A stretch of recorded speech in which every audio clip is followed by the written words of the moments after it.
Good morning, my airgun friends. This is going to be a bit of a recap. I've already covered this in separate videos, but I thought we could do a refresher for people who just want to get the gist of it and maybe scroll back through my channel and see more in detail. What we have here is a Canadian nitro piston 22 that's been completely reconfigured. I've seen a lot of conversation on forums about how to crank up the power on a 2.2 nitro piston.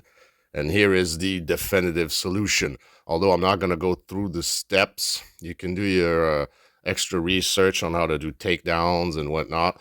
There's plenty of information already out there about that. So originally this was a Shockwave 2.2 in the original overmolded steel barrel with the Monte Carlo stock. So the simplest solution, I'm sorry about the camera shake, I am still very much waking up, it's morning. Definitive solution is to buy a 177 and use parts from that. I got the Fire 177 from Crossman because I wanted the stock. All Crossman stocks are interchangeable. They all use the same tube with the same screw locations. They all have the same dimensions, so you can just swap stocks in and out. Even a wood stock from an Optimus will fit on a nitro piston, technically. Right, so this was pretty affordable. I got it on sale. It was $120. So for a stock on the other part I needed, it was about the same price as ordering the parts, and it was a whole lot simpler.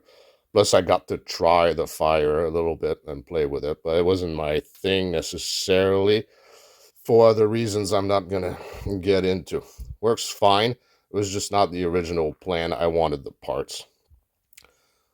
So what you're going to use to change the power is the actual piston.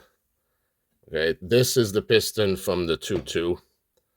And what you'll find once you take down your Fire, and this is the Fire, and once you pull out the piston, is you're going to find a shorter piston. Significantly shorter. That will allow you to put more crank into your rifle.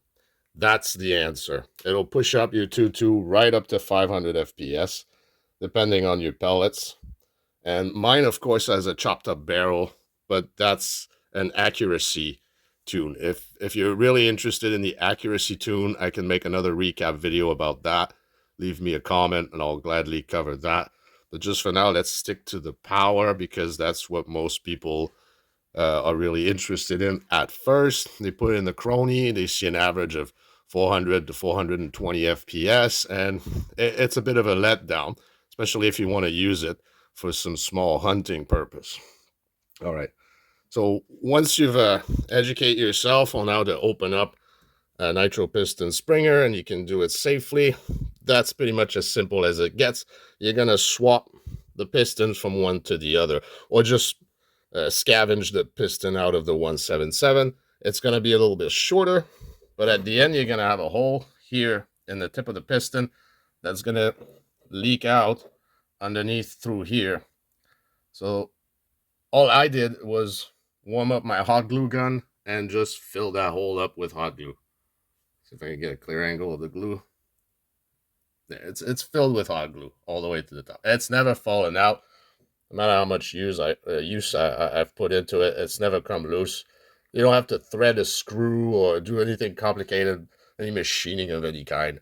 This does the trick. Plugs the hole, no more bleeding. If you put that back into your 177, you're going to blow the limit. If you put it in your 2.2, you're going to hit right around 480, 485. That's what mine does. But if it had longer barrel, I might actually just touch the 500 depending on the pellet with just a bit more compression. But I do the sacrifice of a short barrel for the sake of accuracy. And that's all it really takes. You need to just change out your pistons. As you can see, the stock, of course, is much better like this than a classic Monte Carlo stock. I do have a fix on the trigger, makes it very short, very light. I removed the tiny little folding reset spring that's under the trigger because it doesn't quite need it.